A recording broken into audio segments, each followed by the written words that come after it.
Hello everybody, you're watching Wynn Playing Games. My name is Wynn, and this is Europa Universalis IV. Now we are playing as Tibet, and where we left off we had just finished coring the province of Dhaka, and we were also in war with the Shan, who declared war on Pegu to conquest this province right here, EUIV.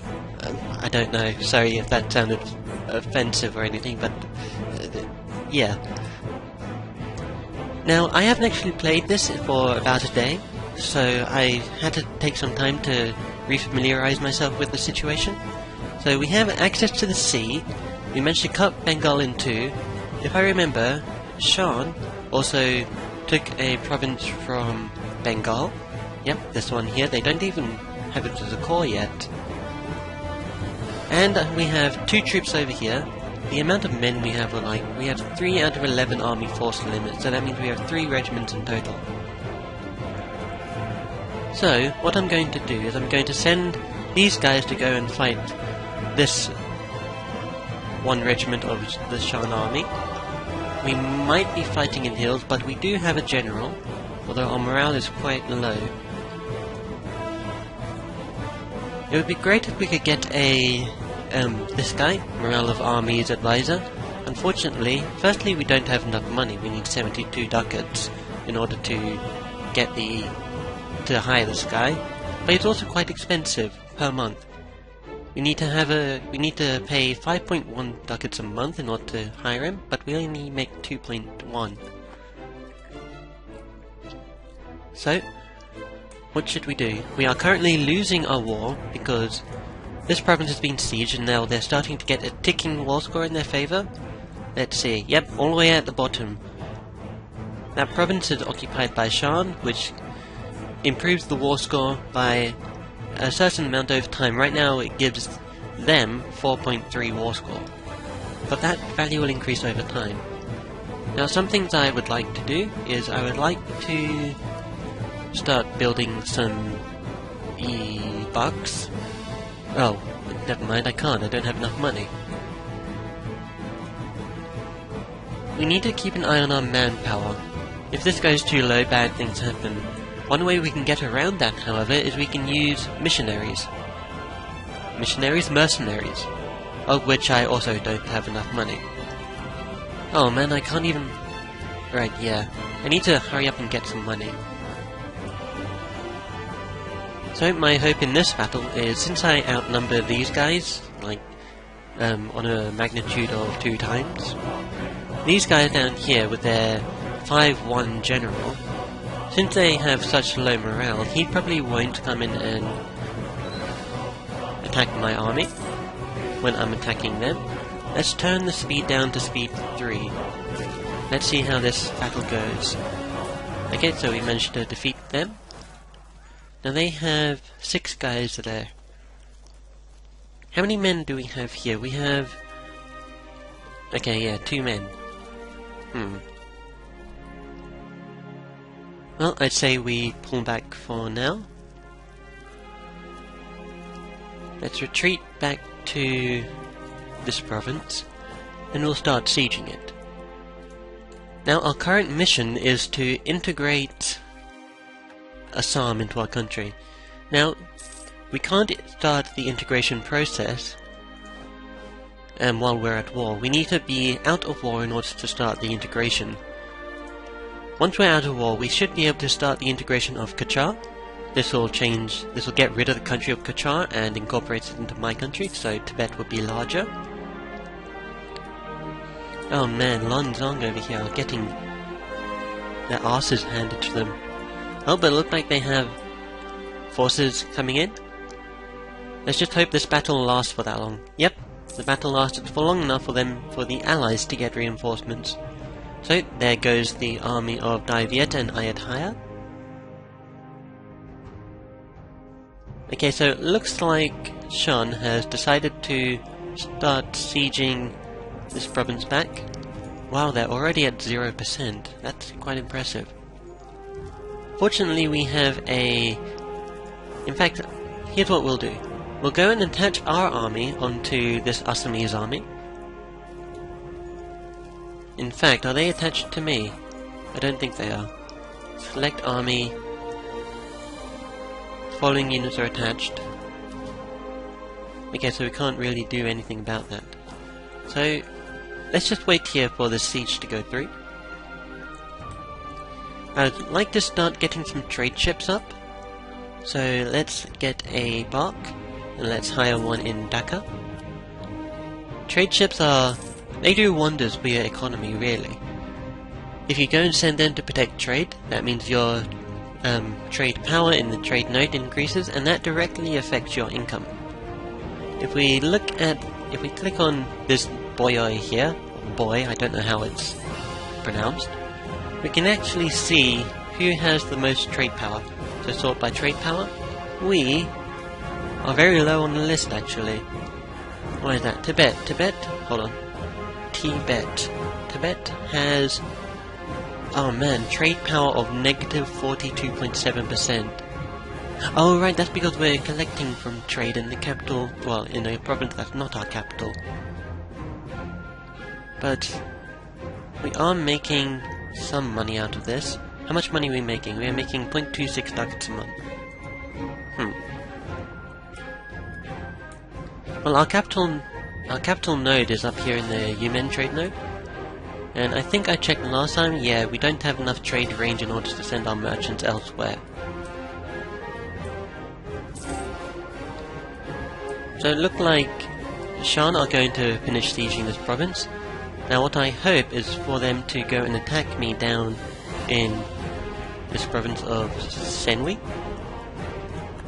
Okay, there we go. Oh no, they're going to go and re-siege this province up here. Now this, I believe, is mountains. Hills/mountains.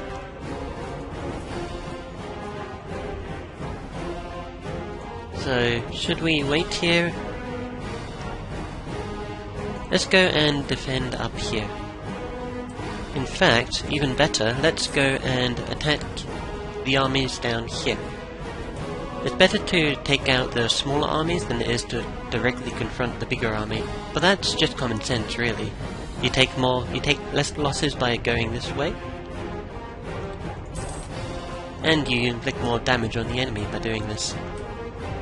Not only this, but it'll also take them quite a while to not only finish sieging these two provinces, which they'll most likely do, but it will also take them a while to walk down here as well.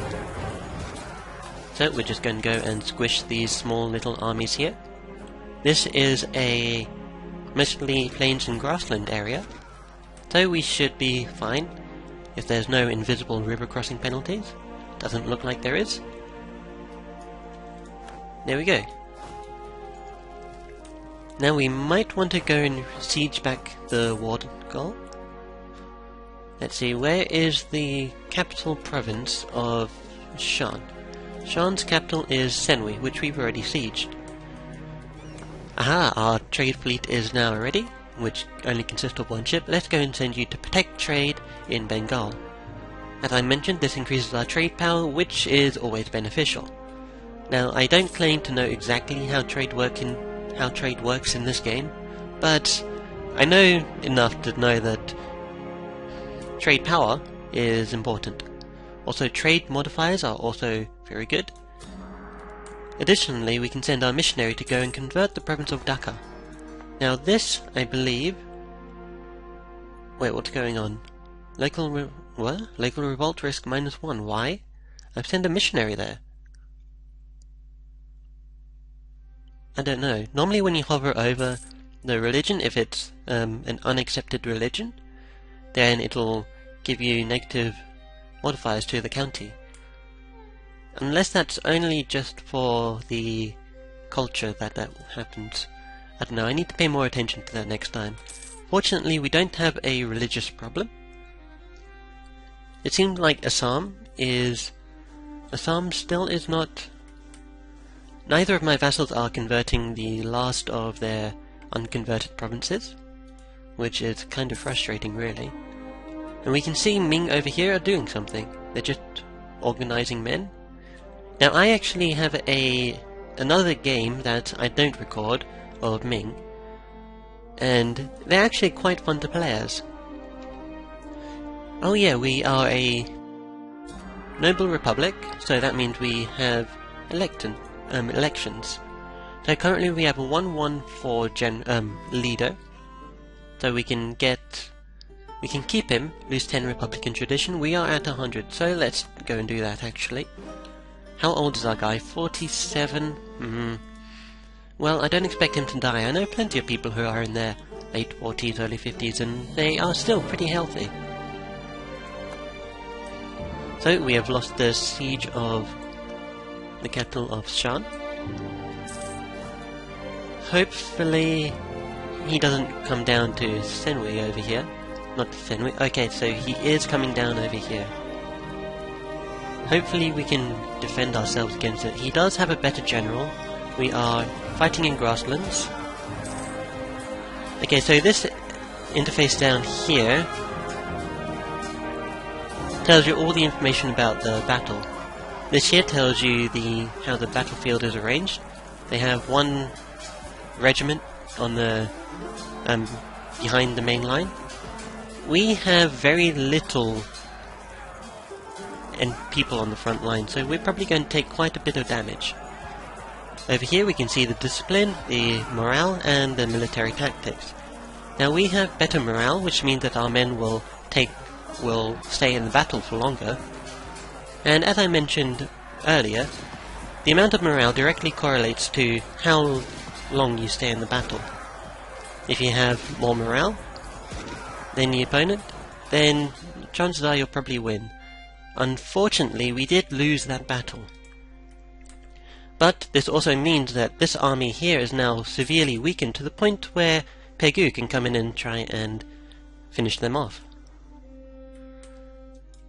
Now what I want to do is I want to reconsolidate regiments. Additionally, you can see here this number is in red. Now there's a certain ratio of infantry to cavalry that you can have in any army, and this is different depending on what country you play as. For instance, the hordes can get away with having an entire army just full of cavalry, and that causes no negative effects. However, other countries like, say, Ming, Tibet, and the Western nations, usually the ratio is 50-50. So we have managed to stockpile a nice supply of money, so let's go and hire some mercenaries. Let's get 2 bands of mercenaries. Mercenaries, when they take damage, they don't affect your national manpower, which is great. Unlike these other units here, which do, because the people come directly from your country. Okay, so we're going to go and merge our units here. Let's see our general. Our general is a 3-5-0 shock. Okay, we do have a 2 shock 2 fire. Let's just hire some. Ooh, a 3-4. That is amazing. Okay, guys, you are merged. Let's have this 3-4 guy here, and then we'll just go and crush the rest of the Shan army. While playing as Ming, I realized that Shan is actually pronounced Shan, not Shun. The reason why I was getting confused is if we click on a province here, you can see there is another country called Shun, and Ming is basically a combination of 3 different countries, all of which don't exist right now. So up here we have Shun. As we can see, they have a core on pretty much all the northern Ming provinces. Now in the middle we have Z, who have the entirety of the middle, and then down here at the south we have Zhou. So Ming is a combination between culmination of Zhou, Z, and Shun. So if you ever go to war with Ming, you really want them to release one of these countries as vassal, because that severely lessens not only their amount of land, it also produces another country. Oh, what's going on? Okay, so we can either lose a 50% chance of losing 1 stability or lose 5 prestige. Heck, let's risk it. Okay. That doesn't really mean much.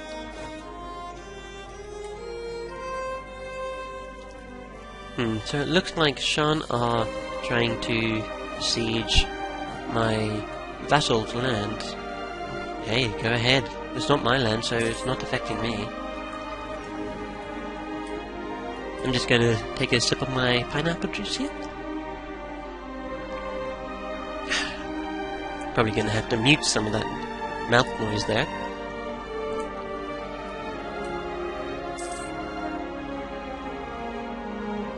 So our statesman has just died, and we have gained another statesman. Now I've edited some of the message settings during my time when I was playing as Ming off camera, and it tells me whenever a person, one of these guys, an advisor, actually arrives in court.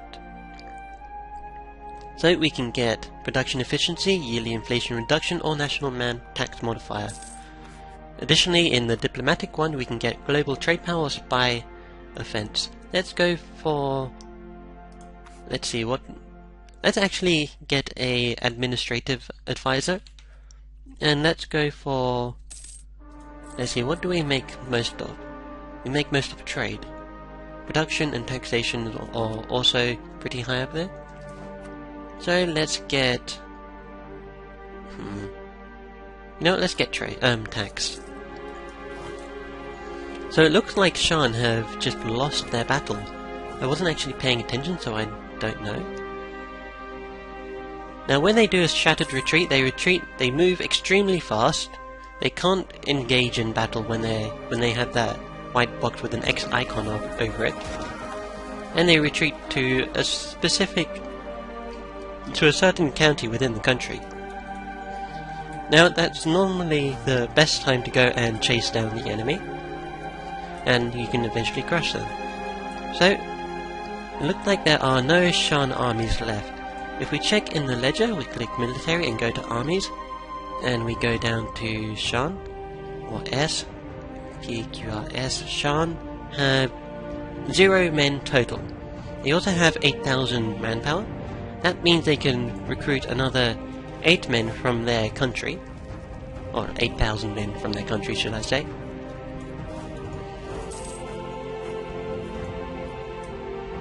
That doesn't include the mercenaries. Of course they can continuously hire mercenaries so long as they have the economy for it.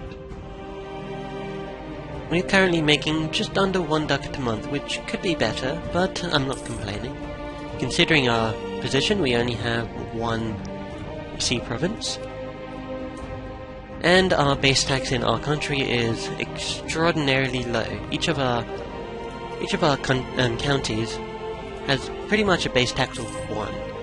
I mean, the most expensive one is the province we took from Bengal, which is actually Dhaka. As soon as we can, I might want to move my capital over here to Dhaka, just because it's got a higher base tax. Now, to be honest, I'm not entirely sure of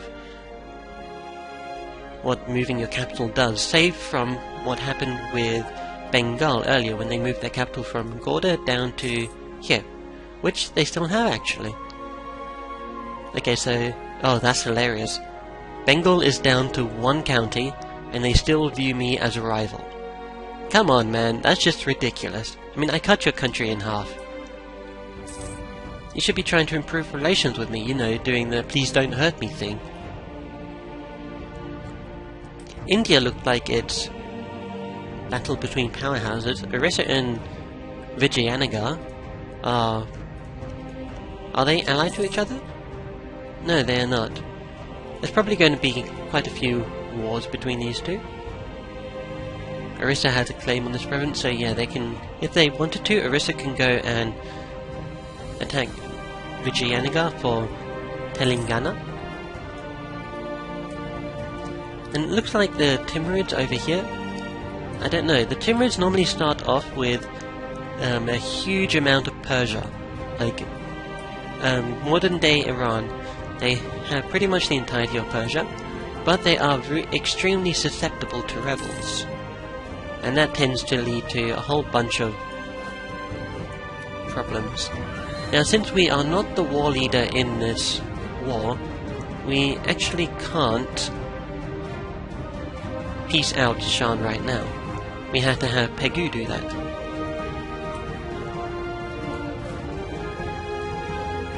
Fortunately, we've just taken their capital, and that means that their war exhaustion will increase by a lot. And war exhaustion, I believe, affects the... It affects... Hold on, let's see. Does it affect morale? Yes, it does, indeed. Okay, so let's see. Pegu have 4 war exhaustion, we have 1 war exhaustion, and Shan have 2. Now, when morale of armies is down, that means that their armies are incredibly easy to go and crush. They might have a green bar like this all the way up to the maximum on this view, but when you go into battle they start off with a incomplete bar, like these bars here. And that gives you a huge advantage when it comes to, fighting them, really. So this war, I think, is pretty much won. Ayutthaya is being besieged by... Hold on, are we allied with Ayutthaya? No, we are not. So it looked like the allies are doing their best to basically break Ayutthaya. I am doing my best to cause problems for Shan. And eventually, once we get out of the war, I want to start the integration process of Assam and Kachar.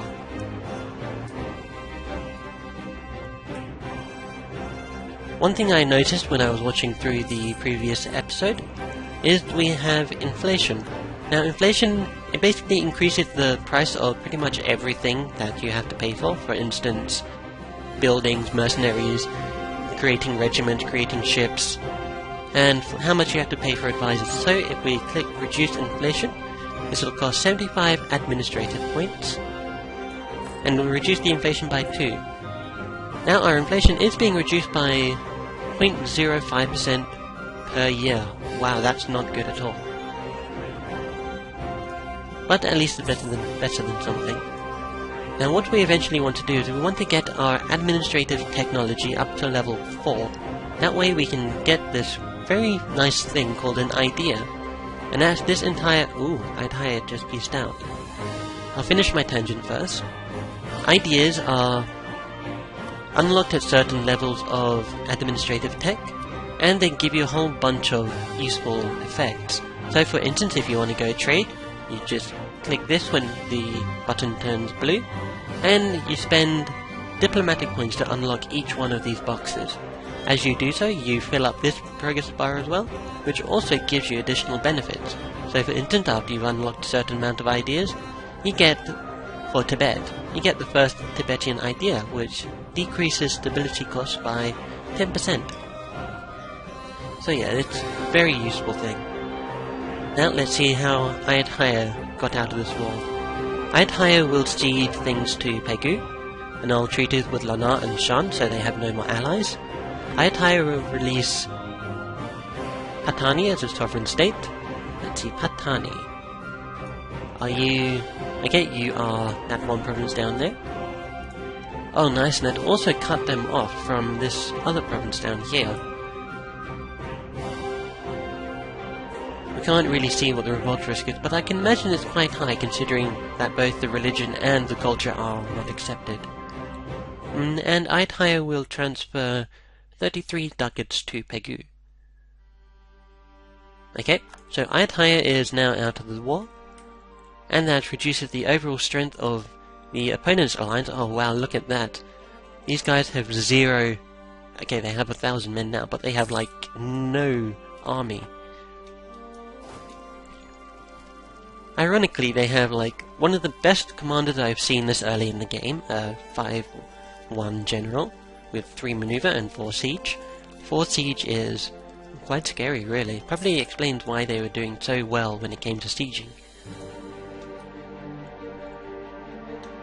So now we need to start looking beyond this war and see how we can expand.